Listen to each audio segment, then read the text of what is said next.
ang magkaroon ng gusto sa kanya, yung mga, hindi man ako gwardya, hindi man rin ako motorcycle, cop, hindi rin ako convict. Follow up na lang, sir. Parang pinapalabas po ni Senator De Lima na pilinano niyo lahat ito and you were out to really destroy her and get her out of the Senate. She was the one who started it. You're all spectators of our national life where it was evolving in the days that passed. When did I ever? Siya yun, di ba? Why? Because lumaki ang ulo niya. When she was chairman of the human rights, may nagsabi siguro sa pilang ulo niya, pwede ka maging presidente o senador. But alam mo, the ambition was good. But her sexuality pulled her down. Nung paglabas ng video, she's finished. Ikaw, magboto pa ka sa kanya? Hindi ako bumoboto. Thank you, Doris. Kayo, boboto pa kayo sa kanya? Maski barangay captain na lang. So, Lima, you are you're adopting a nonchalant of a horrible thing that happened because of your. Thank you, Joseph Morong. GMA 7. Hi, sir. On another topic, sir, mukhang yung sa invitation sa UN, EU, it looks like and sounds like a concrete plan already. Do we have a timetable kung kailan tayo magsisend out ng invitations if No, we are? it is up to them, but I have asked my lawyers dito, legal, to prepare the letter, to invite them to come up and investigate. But I said it should be something like, not a one-way affair. I must have a remedy, at least a legal sanction, for those who were lied against me. Or else kung hayaan ko lang siya, they would receive the garbage from the Lima, and tapos they would adapt it and make a report. That's about stupid. So, we must have like a kind of, mayroon din tawag dito, deposition game. Okay. Mag-deposition na lang sila o whatever who wants to testify. And I should have the right to ask them also after. Pagtanong muna sila sa laro, then magtanong ako sa kanila. Rapporteur of EU, rapporteur of UN, kung sinong interesado, rapporteur of the State Department, or Obama, total, wala naman siyang ginawa na kasi he's out. Maybe he can come here and find time to ask me questions and I'll answer him. I have some interesting questions to ask. I would just term it very interesting questions also. You know, it is always sauce for the gander and sauce for the goose. It cannot be just a one-way traffic here. Even if I am a president of a small republic, I will see to it that in matters of principle, we are in parity. Tabla. Ibig nga, kasing sikat tayo ng Amerika. I will not, actually, I'm ready to, not really break ties, but we will open up alliances with China. And I said I had a good time, good talk with the Prime Minister, Medvedev. They're awaiting for my visit. After China, I think I'll go to Japan and I'll go to Russia. And never mind about the ratings. I will open up the Philippines for them to do business, alliances of trade and commerce. There will never be a time about military alliances. If America wants to go to war about the China Sea, he can have his there. I will not participate. I will not join a war that would only destroy my country because we are not really up to the arms of the opposite side. Walang mangyari sa atin. So, Just I'd like just to know, joint patrols, there's supposed to be a war game. It is already there.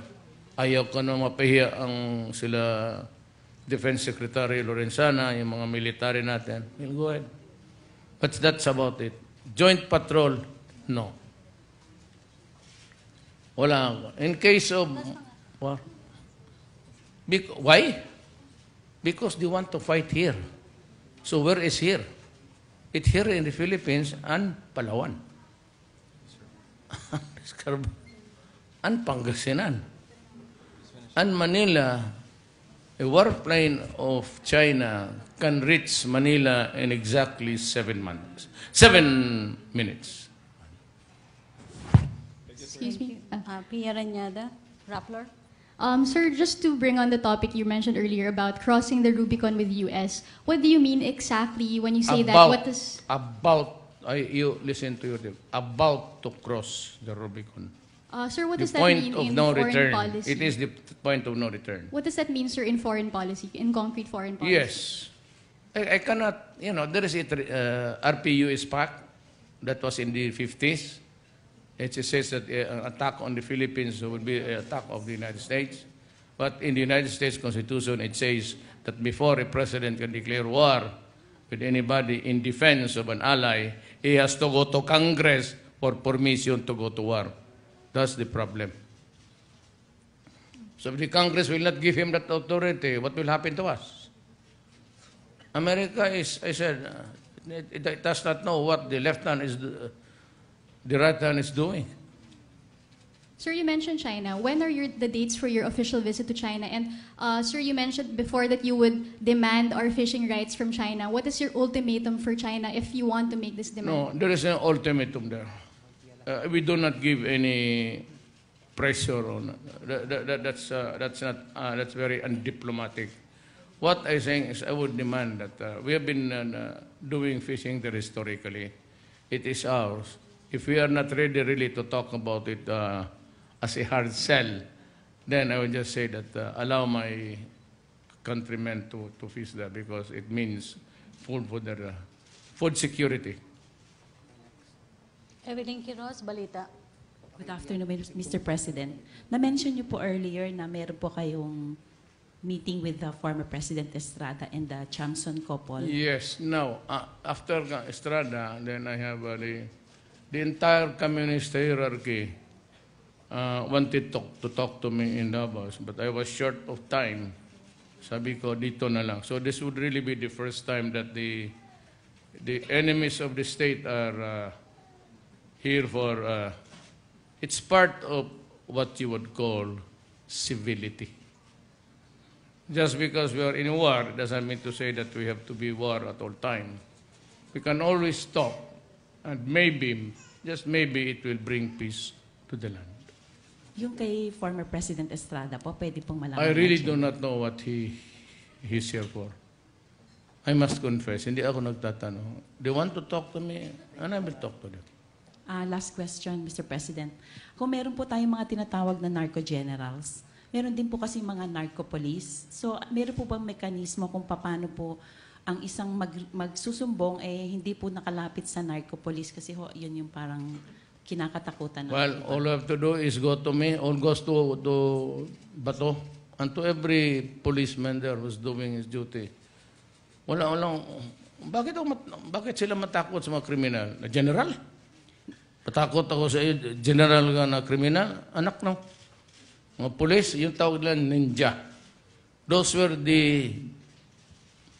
doon sa mga kanya-kanyang sindikato. Yun nga po, yung kinakatakot po ng publiko, actually may kakilala ho ako, magsusumbong siya, hindi niya ho alam kung involved din po siya sa Gusto ba to? Ganito ang ano ko. Opo. Let me be very, very blunt, including yan sa human rights na yan. Yung mga tao na Pilipino gusto magsumbong, tapos magalit kayo at patay ninyo, I will also the same to you. You know, you're an idiot. May tawag, he who is the cause of the cause is the cause of them all. Kayo yung pumasok sa illegal, kayo yung nasa pwesto, tapos ngayon nagkabukuhan na kayo pa ang matapang at patayin ninyo yung mga tao nagtutulong sa gobyerno, what do you expect? Bakit? Ikaw lang ba ang marunong pumatay? Think about it. Pag ginawa ninyo yan, you kill witnesses for the... Yan ang maging totoo dyan sa human rights. I will waste you. Di ba I told you, I never declared a police punitive action against the drug front. I declared war. And I told you, anybody who would destroy my country or destroy the youth of my land, I will crush you. I will kill you. Ang sinabi ko sa police, itong pabalik-balik na human rights, akala mo naman, magbili ka ng mga badge dito. I'll distribute it for free. Right at the beginning, hindi ako kasi bobo sa inyo, I said, go out and look for them, arrest them, and if they offer a violent resistance, and if you think that life is in danger, kill them. Sinabi ko na right at the beginning because I knew that all sorts of attacks and criticism. I was very specific. I was doing legal. Pero itong bunganga kung napatayin kita, hindi kayo presidente. You do not take care of a country. There is no law which says that the president can go to prison for threatening criminals.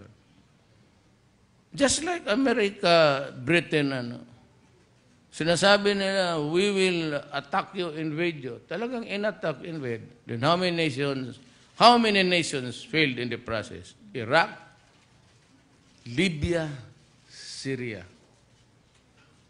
Yeah, it's now in turmoil. Every day, bomba ng bomba. Anong gusto ninyo? Ayaw lang ninyo kay Saddam, ayaw lang ninyo kay Gaddafi, ayaw ninyo kay Assad. That's the problem. Ayaw ninyo ako. Tapos idalin ninyo ang buong Pilipinas. Mag-withdraw kayo ng investments, go ahead, be my guest. I will tell my countrymen, I am responsible. Bear with me, but I will make the correction right away. I will open up doon sa kabilang side of the ideological barrier. China,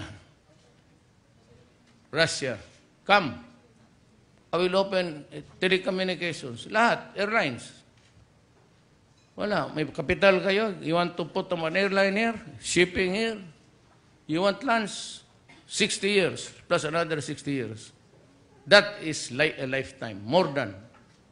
After 60 years, hindi mo na kailangan yung factory mo, pati lupa mo dyan. Things would have changed, maybe for the better. Thank you, Mr. President. Salamat Thank you, po. Mr. President. Thank you, MPC. Thank you, MCA and PPA. Thank you, Mr. President. Oh, sige. Si Ina. She sported a grimace. Sumangot ba? Sir, isa lang, sorry.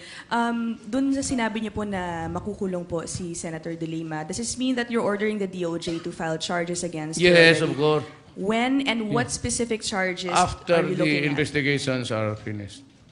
I am sure of my evidence. Ikaw yung nag-una. Gusto mong lumaki ang...